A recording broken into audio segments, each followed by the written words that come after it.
தன் இறுதி மூச்சு வரை மக்களுக்காக போராடி வாழ்ந்து மரித்த ஐயா நல்லக்கண் அவர்களுடைய உடல் இன்று அரசு மருத்துவமனை மாணவர்களுக்கு ஒப்படைக்கப்பட்டிருக்கிறது. ஆகவே தன் வாழ்வு முழுவதும் மக்களுக்காக வாழ்ந்து 101 வயது வரை இந்த சமூகத்திற்காக உழைத்த ஒரு உடல் இன்று உறங்குகிறது என்று சொல்லாமல் பிறருக்கு பயனாய் உயிர் தெழுந்திருக்கிறது என்று தான் சொல்ல வேண்டும்.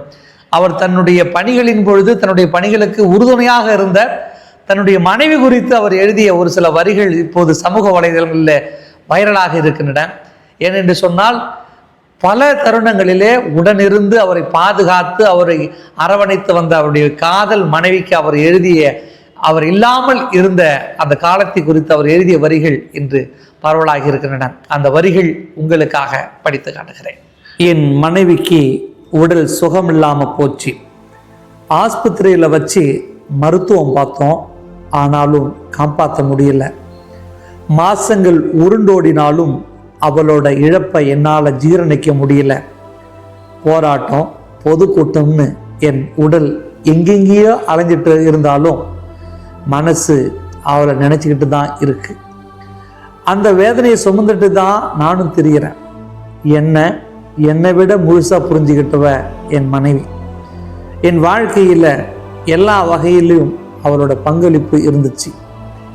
அவள் அப்பாவும் ஒரு கம்யூனிஸ்ட், அதனால் என்னை ஏற்றுக்கிறது அவளுக்கு ரொம்ப சுலபமாக இருந்துச்சு. டீச்சராக வேலை பார்த்தா. காசி பாரதி ஆண்டாள்னு எங்களோட 2 பொம்பளை பிள்ளைகளை வளர்த்து படிக்க வச்சது, ஆளாக்கினது, அவங்களோட எல்லா தேவைகளையும் என்னை எதிர்பார்க்காம அவளே செஞ்சிருவா.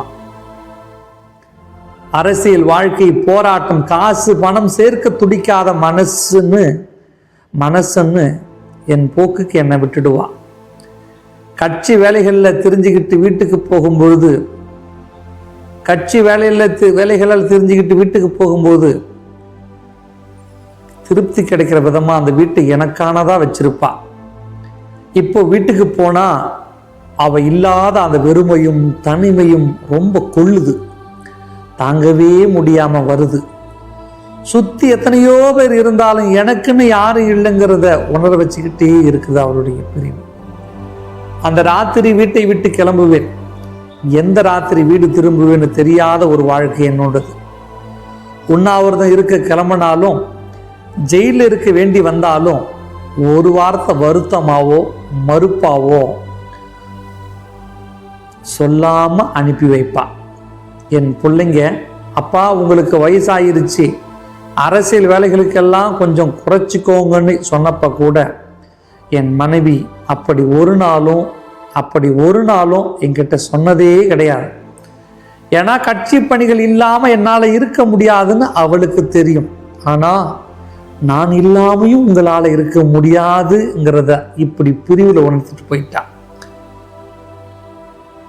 எங்கே கிளம்பினாலும் போய் சேர்ந்துட்டீங்களா அப்படின்னு ஒரு ஃபோன் பண்ணுவா. சாப்பிட்டீங்களான்னு கேட்பா. எங்கே இருக்கீங்க அப்படின்னு கேட்பா. இந்த கேட்கும் பொழுது என் மனசு இருக்கத அவ்வளோ ஆனந்தப்படும். இப்போ எதுவுமே இல்லை, கண்ணை மூடுனா முழுக்க ரஞ்சிதம் நினப்பாக தான் இருக்கு. முன்னாடி நான் அசைவம் சாப்பிடுவேன், இப்போ 5 வருஷம் சைவம் தான். அவள் வைக்கிற மீன் குழம்புல சோத்தை ஒரு குடி பிடிப்பேன். அவள் வைக்கிற ரசம் ரொம்ப நல்லா இருக்கும், எனக்கு பிடிக்குன்னு அடிக்கடி ரவா லட்டு செய்வா.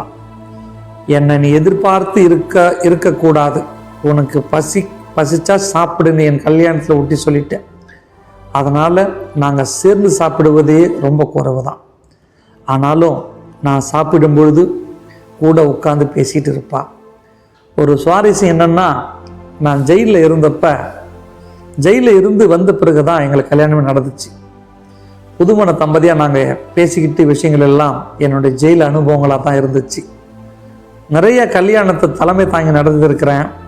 அப்போவெல்லாம் மனைவி அதிகாரமாக மிரட்டக்கூடாது, அன்பாக இருக்கணும், சமமாக நடத்தணும்னு சொல்லித்தான் ஆசீர்வதிப்பேன். என் வாழ்க்கையில் ரஞ்சிதத்துக்கு அப்படி ஒரு சமத்துவத்தை நான் கொடுத்தாலும் அவள் எனக்காக ரொம்ப விட்டு கொடுத்து போயிருக்கான். என்னை தேடி வர்றவங்களை பற்றி அவளுக்கு தெரியும். என் மனசு நினைக்கிற மாதிரியே அவங்கள உபசரிப்பான். ரஞ்சிதம் நிறைய புத்தகம் படிப்பான். பேப்பர் படிப்பாள். ஜெயகாந்தன் சிறுகதைகளை பற்றி நிறைய பேசுவாள். நான் எதையாவது படிக்காமல் விட்டுட்டாலும் இதை படிக்கலையா நீங்கன்னு கேட்பாள். திடீர்னு ஏதாவது ஒரு செய்தியை காட்டி இதை பார்த்தியலா அப்படின்னு கேட்பாள். இல்லையே அப்படின்னு சொன்னால் இதை கூட பார்க்காம என்ன படிக்கிறீங்க அப்படின்னு கேட்பான். இப்போவெல்லாம் பேப்பர் புத்தகம் படிக்கும்போது எதையாச்சும் படிக்காமல் விட்டுட்டா அதை எடுத்து காட்ட அவை இல்லையேன்னு ரஞ்சித்தோட நினைவுகள் தான் நான் படிக்கிற எழுத்துலேயும் பின்னி பிணைஞ்சிருக்குது. நான் சம்பாதிச்சது என்னன்னு எல்லாருக்கும் தெரியும்.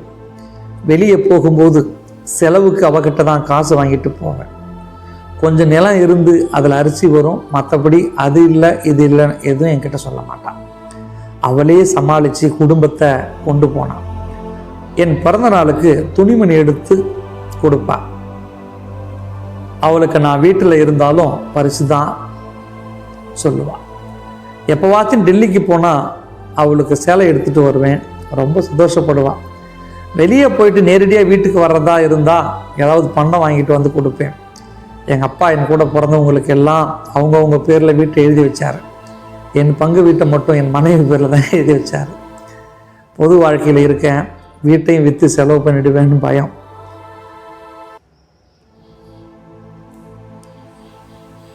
ரஞ்சிதம் ஒரு கிறிஸ்டியன், அதனால் பைபிள் கதைகளை அடிக்கடி சொல்லுவாள். எல்லாருக்கிட்டையும் அன்பாக இருக்கணும், எல்லாரையும் சமமாக நடத்தணும்னு சொல்லுவாள். நான் செத்து போயிட்டேன்னா நம்ம சொந்த ஊரில் தான் அடக்கம் பண்ணணும்னு சொன்னான். அவள் ஆசைப்படியே செய்தேன். அவள் இறக்கிறதுக்கு 1 மாதத்துக்கு முன்னாடியே அவள் இனி நாள் கணக்கில் தான் என் கூட இருக்க போகிறான்னு தெரிஞ்சு போச்சு. அந்த நாட்களில் ஆஸ்பத்திரி வீடுமா தான் இருந்தேன். அவள் இறந்த அன்னைக்கு என்னில் இருந்த பாதி உசுறு கழண்டு போயிடுச்சு. இப்போ கூட அப்படியே தான் இருக்கேன். வயசான காலத்தில் பொண்டாட்டி போனதுக்கப்புறம் புருஷன் இருக்கிறது கொடுமைன்னு சொல்லுவாங்க. இப்போ தான் எனக்கு அது புரியுது.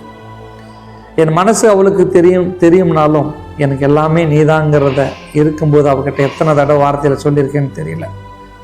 வருஷம் காதலர் தினம் கொண்டாட்டங்கள் செய்தியாக தான் பேப்பரில் படிப்பேன். இந்த வருஷம் படிக்கும்போது ரஞ்சித முகம்தான் வந்து போகுது. அவள் நினப்ப என்ன செய்ய?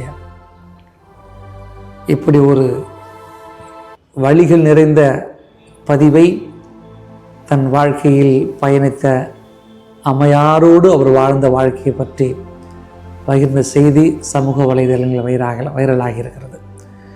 நண்பர்களே,